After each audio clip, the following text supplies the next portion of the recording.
Bueno, compañeros, chicos, grandes conocedores, ávidos siempre de alimentar el conocimiento, agradecemos a la institución Rubén Darío por esta invitación a compartir de alguna manera nuestros conocimientos que tenemos en el rubro de baterías.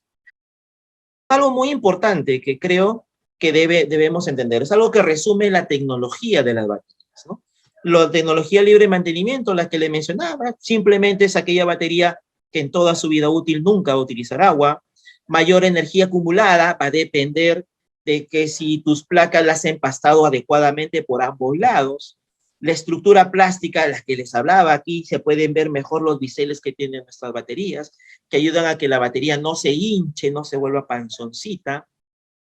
Resistencia a las rejillas, los aditivos como el calcio, como la plata, ayudan a que la corrosión no afecte a la batería. Reducción pérdida de agua, el calcio es el que le ayuda a que la batería no pierda tanta agua. Las tapas con laberintos para que se puedan ir los gases, pero no se vaya el agua.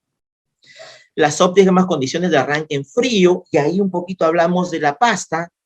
Hace varios años, estamos hablando un poquito dentro del 2019, 2012, 2011, las baterías sufren normalmente cuando están en condiciones de frío. Ahí para arrancar hay un cierto grado de sufrimiento de las baterías. Entonces lo que se hizo, bueno, nosotros, no solo nosotros, sino muchas empresas de baterías, es añadirle aditivos a la pasta. Y con ello las placas adquieren una capacidad para tener un buen arranque en frío. Nosotros, por ejemplo, en Energet hacemos pruebas de arranque a menos 25 grados centígrados, por lo que nosotros tranquilamente podemos decir que nuestras baterías arrancan muy bien en frío. Eso es un poco la tecnología de Energet que nosotros queríamos mostrarle hoy día, ¿no? Y termino con esta sección hablándoles de lo que es la tecnología a nivel de baterías. Por ejemplo, vamos a empezar con las baterías de plomo ácido, la que les he tratado de explicar hoy día en esta sesión, que son llamadas las SLI, ¿no? Que son de arranque, iluminación e ignición, que son básicamente baterías para arrancar, para encender el motor, que es lo básico, y para iluminar todos los accesorios que tiene tu auto. Pero, ¿qué otros tipos de baterías hay? Bueno, ya han aparecido las famosas baterías también AGM, de repente pues las has escuchado. ¿Y qué tecnología o qué es la diferencia de las anteriores? Bueno, la diferencia es que hay varios cambios en la tecnología. Por ejemplo, ya no usan separadores de polipropileno, usan separadores de vidrio absorbente.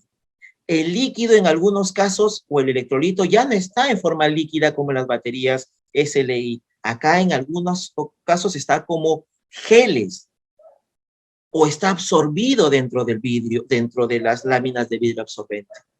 Y dentro de estas baterías AGM hay unas baterías que también son muy conocidas, que es un tipo de estas AGM, que son las baterías BRLA. Usualmente ambas son usadas para los autos start-stop o los autos que tienen tecnología híbridas o aquellos que se le llaman autos eléctricos, que ya están entrando con fuerza al mercado regional. ¿Qué otra tecnología de baterías tenemos? Bueno, tenemos baterías FB, que son baterías inundadas. ¿Y en qué la diferencia de las anteriores?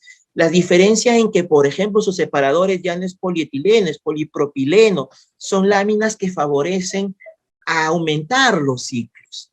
Y aquí también explico un poquito a detalle ese tema.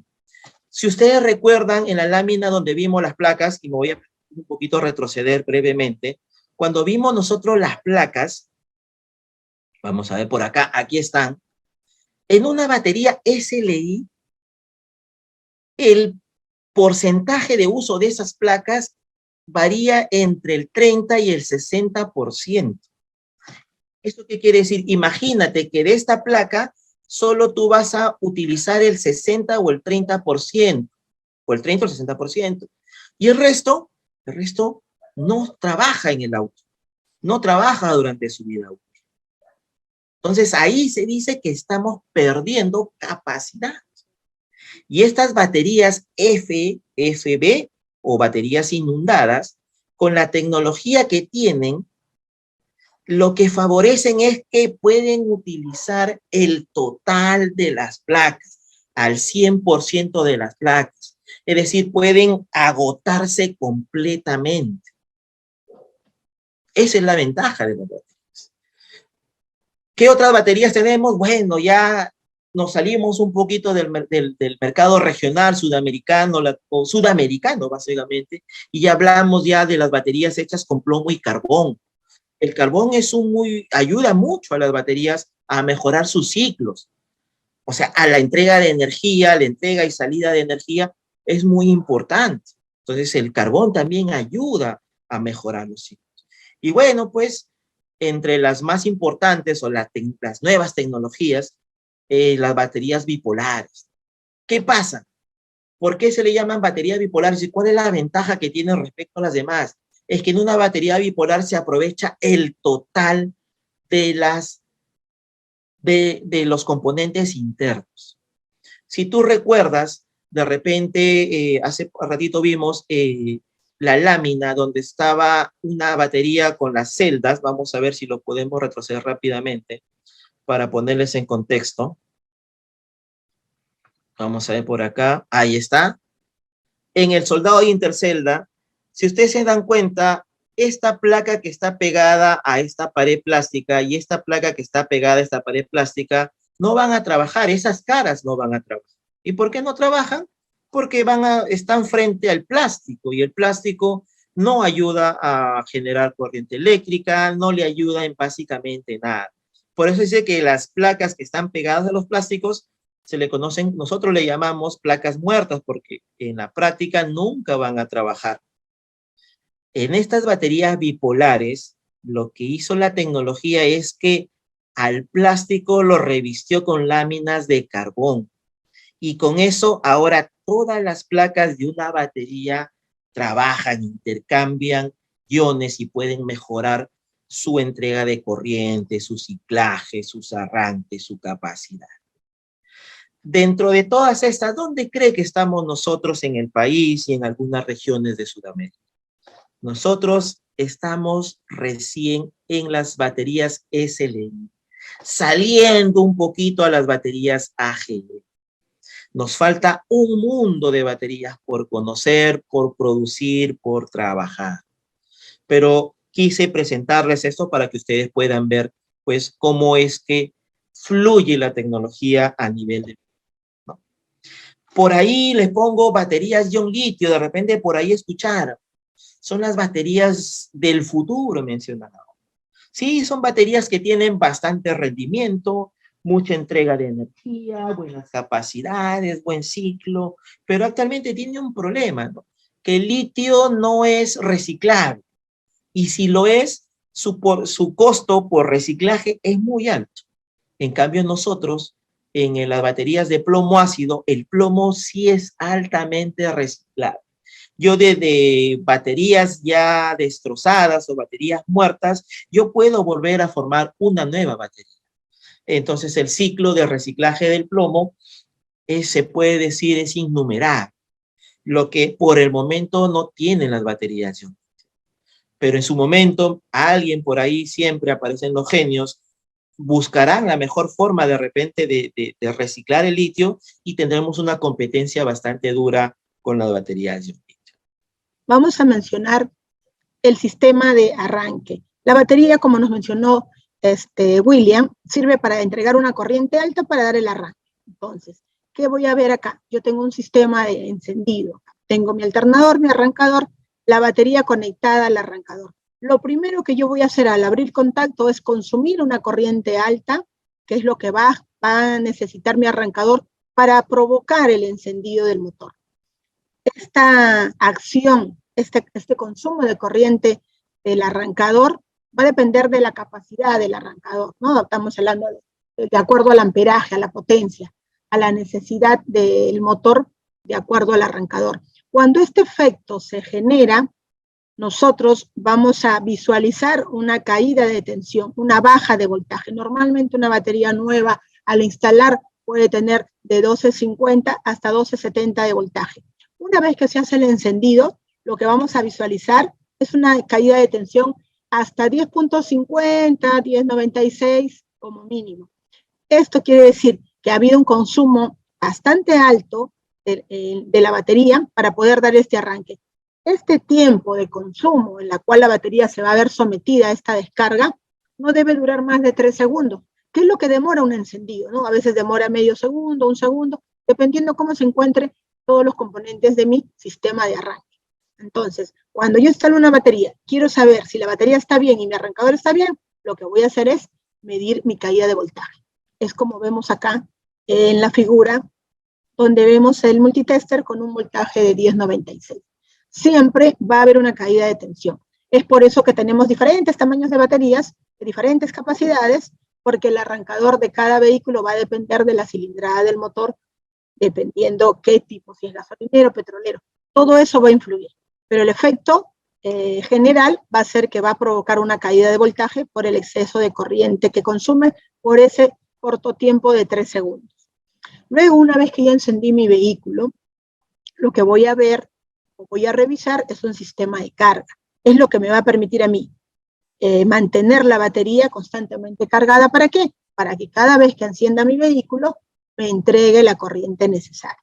Entonces, en el sistema de carga lo que ya directamente trabaja y genera es el alternador. El alternador lo que va a hacer es generar, de acuerdo a la velocidad del motor, una corriente eléctrica. Este alternador tiene un dispositivo que lo que va a hacer es convertir la corriente alterna, porque al ser una máquina alterna, genera corriente alterna. Utiliza un dispositivo que lo llamamos regulador de voltaje, regula el tipo de corriente, o sea, lo convierte de alterna a continua, y también se encarga de controlar que la corriente que entregue sea la que está diseñada. Recuerden de que toda máquina de inducción electromagnética, a mayor velocidad, mayor corriente. Es por eso que a veces hay algunos vehículos que llegan con la batería sobrecargada. ¿Por qué? Porque ese regulador no está trabajando correctamente. Entonces, de esta forma, consideramos nosotros que debe mantenerse en un rango de 1380 hasta 1420, era hace como 10 años. Ahora hay nuevos vehículos que pueden cargar de forma normal, que es su régimen de carga por diseño de fabricación, unos 1450 voltios, ¿ya? Eso ya se contempla como un tope máximo. La norma del BCI me dice que hay que considerar como máximo 1450 de voltaje de carga. Recordemos, esto es voltaje, pero asimismo, esta generación de voltaje también va acompañado con la corriente, y esto va a depender del diseño del alternador, que puede variar desde 3 amperios hasta 25, 30 amperios, que es lo que hemos podido evidenciar en algunos vehículos. ¿Y para qué sirve este sistema de carga? La corriente que genera es para alimentar el sistema eléctrico y electrónico del vehículo. Porque la batería, una vez que yo genero el encendido, automáticamente es como si se quedara desconectado y el alternador empieza a generar toda la alimentación de energía eléctrica para los componentes. En este caso, esta es una parte importante del alternador. Si mi batería se descarga y yo no tengo una buena acumulación de energía o mis luces se bajan, probablemente mi alternador no está generando la cantidad de corriente y voltaje para hacer funcionar los componentes. También genera la corriente suficiente para recargar la batería. Como les dije, en el sistema de arranque, la batería entrega una cantidad de corriente alta por unos cortos segundos. Esa cantidad en descarga viene a ser un promedio del 20% de la capacidad nominal de la batería. Es por eso que cuando enciende el vehículo, automáticamente de su voltaje de la batería que tenía 280, empieza a recibir un rango de voltaje de 13, 14, dependiendo del diseño. Esos voltajes y esa corriente son altas justamente para recuperar el 20% que ha entregado a la hora del encendido. Y luego, el sistema de carga se encarga de regular, ¿no? ¿Para qué? Para que no llegue demasiada corriente ni voltaje y termine dañando los componentes o los accesorios y a la batería. Este sistema de arranque y de carga son los que me van a indicar a mí o me van a permitir saber cuánto podría durarme una batería. Por eso es necesario medir esas características. También sabemos que podemos instalar las baterías de una, que sería de 12 voltios, que es un sistema de 12 voltios, pero también podemos hacer una conexión en serie. En estos casos vamos a ver muchos camiones con un sistema de 24 voltios. ¿Por qué? Porque su arrancador de este vehículo trabaja con 24 voltios. Y como no hay una sola batería que genere 24 voltios, yo lo que tengo que hacer es agrupar, asociar una batería después de otra. ¿Para qué? Para sumar los voltajes. En la parte eléctrica, las tensiones o los voltajes en serie se suman. Luego también vemos otro tipo de conexión en estos camiones ya más grandes, que pueden ser 2 o 4 baterías, pero a diferencia de la necesidad de 24 voltios, yo necesito más capacidad. Y para poder obtener en la corriente eléctrica más capacidad, lo que tengo que hacer es una conexión en paralelo. Voy a tener 12 voltios, así yo coloque 2, 3, 4, 5 baterías, siempre voy a tener 12 voltios en paralelo. ¿Pero qué es lo que voy a usar? La ley de circuitos eléctricos me dice que las corrientes en paralelo se suman. Es por eso que si yo conecto 2 baterías de 200 amperios hora de capacidad, voy a tener la capacidad de 12 voltios con una capacidad de entrega de corriente de 400 amperios hora. ¿Ya? Estas dos conexiones son las que comúnmente vamos a ver nosotros en los vehículos. Luego, vamos a, bueno, aquel que trabaja con batería o ha renovado una batería en su vehículo, lo ha hecho un técnico, lo ha hecho un profesional, o a veces uno mismo lo ha hecho por aficionado, ¿no? Entonces, acá les muestro la manera correcta en la cual tenemos que desconectar una batería y volver a conectar la batería, ¿ya? Primero desconectamos el borde negativo y luego el positivo para sacar la batería, para desmontar la batería del vehículo. Luego, para instalar la batería nueva, tenemos que conectar primero el borde positivo y luego el borde negativo. Esto para evitar cualquier chisporroteo que podamos generar, ¿ya? Esto puede variar de acuerdo a el diseño del vehículo, el año del vehículo. Incluso he escuchado a muchos técnicos que dicen, no, si yo lo cambio la batería con el vehículo apagado, se va a desconfigurar la computadora. Claro, se va a desconfigurar, pero si lo cambio encendido corro el riesgo de dañarlo, ¿no? Entonces lo que se utiliza en estos casos es una batería auxiliar. Debido a que ya estos carros son más modernos, computarizados, electrónicos, no puedo cortarle la energía a la computadora. Entonces, como no puedo cortar la energía a la computadora porque lo formateo todo y de repente en alguno de ustedes que ha tenido la oportunidad de reemplazar una batería y han visto que se desconfigura la alarma, la radio no funciona, o simplemente enciende el carro y empieza a cabecear mucho, es porque la última información que ha reseteado la computadora no está de acuerdo con la batería que están colocando. Es por eso que en estos tipos de vehículos lo que se recomienda es utilizar una batería auxiliar conectada en paralelo entre las borneras para poder hacer el reemplazo. Y de esa forma evitamos que se nos vaya a generar cualquier inconveniente. ¿Cuál es la batería adecuada para mi vehículo? Si bien es cierto, todos los vehículos, cuando vamos a renovar por primera vez nuestra batería, viene con una característica, y siempre es una característica menor, y nosotros, por recomendación de nuestro electricista, o por alguna modificación o agregados que le hemos hecho a nuestro vehículo, resulta que terminamos colocando la batería, si pudiéramos, las más grandes, que pueda calzar, ¿no? Y no tenemos en cuenta qué es lo que debe ir. Esto lo vemos mucho en las mototaxis, que deberían trabajar con una batería con una capacidad pues muy inferior de 25 amperios hora, pero le ponen de 100, 80 y se quejan porque su batería solo le dura 10 meses o se le descarga muy continuamente, ¿no? Y vamos acá a mencionar para poder conseguir o instalar la batería más adecuada a nuestro vehículo. Lo que tenemos que tener en cuenta es la capacidad de generación de corriente del alternador. Tenemos que tener la idea, si es que he hecho alguna modificación, cuánto más de corriente eléctrica voy a consumir con los accesorios adicionales. Por norma, los fabricantes están, entre todos los consumidores que se instalan al vehículo a la hora de fabricar, está consumiendo entre 20 y 25 amperios. Quiere decir que todos los componentes encendidos de un auto están en ese rango, con todo lo que viene original, y las baterías están para aceptar ese consumo, si en caso yo quiero pues tener los accesorios encendidos sin prender el vehículo. Pero si yo hago modificaciones, tengo que saber cuánto de más estoy generando como consumo de corriente para poder elegir la batería adecuada. Luego, la necesidad en amperios del arrancador, ¿ya? Porque ha habido casos donde, bueno, no me alcanza para comprarme esta, no, dame esta que me alcanza, de menor capacidad.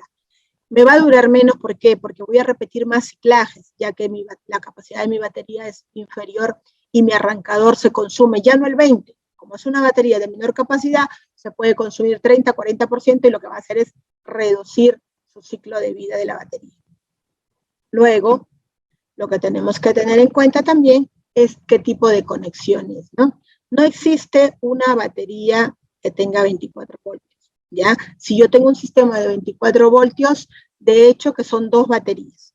Recuerden lo que mencionó William, que las baterías tienen 6 celdas. Cada una de las celdas está más o menos entre 2.19 y 2.20, lo cual 2.1, lo cual me va a dar los 1260 mínimos que normalmente se debe terminar con una batería fabricada.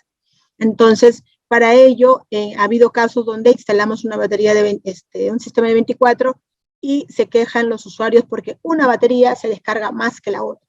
Claro, porque los consumidores de las unidades, vamos a poner como ejemplo de repente una Cluster, va a trabajar con 12 voltios, pero mi arrancador, mi alternador es de 24. Entonces, ¿qué hacemos muchos de los electricistas? Agarramos de una batería para coger todo el voltaje para mi sistema eléctrico. Lo ideal sería utilizar un reductor, coger un dispositivo que reduce mis 24 voltios a 12, cosa que así yo utilizo el voltaje de ambas baterías y no termino por descartarme una batería y después cuando necesito los 24 voltios resulta que estoy con 21, 22 como sumatoria y no me permite arrancar. O lo otro es recomendar que cada 2 a 3 meses roten ambas baterías para que ambas se desgasten tanto al recargar y al descargarse. ¿Ya? Estos son los puntos que siempre tenemos que tener presente, son básicos, ¿no? Hay muchos más, pero estos son los más adecuados para poder garantizar la duración de una batería. Normalmente una batería debería durar entre 18 a 36 meses, pero que bajo las condiciones normales, ¿qué condiciones normales? Que trabaje entre 60 a 70 grados de temperatura como máximo, ya que la temperatura, el calor es el enemigo más grande de la batería. Es por eso que en el sistema dual o los vehículos que tiene gas, siempre le va a durar menos su batería. Es por el calor que emite este sistema de combustión. Y el que maneja un carro a gas se va a dar cuenta que cuando lo utiliza gasolina, genera menos temperatura en su vehículo que cuando lo utiliza a gas. Entonces eso es muy importante considerarlo.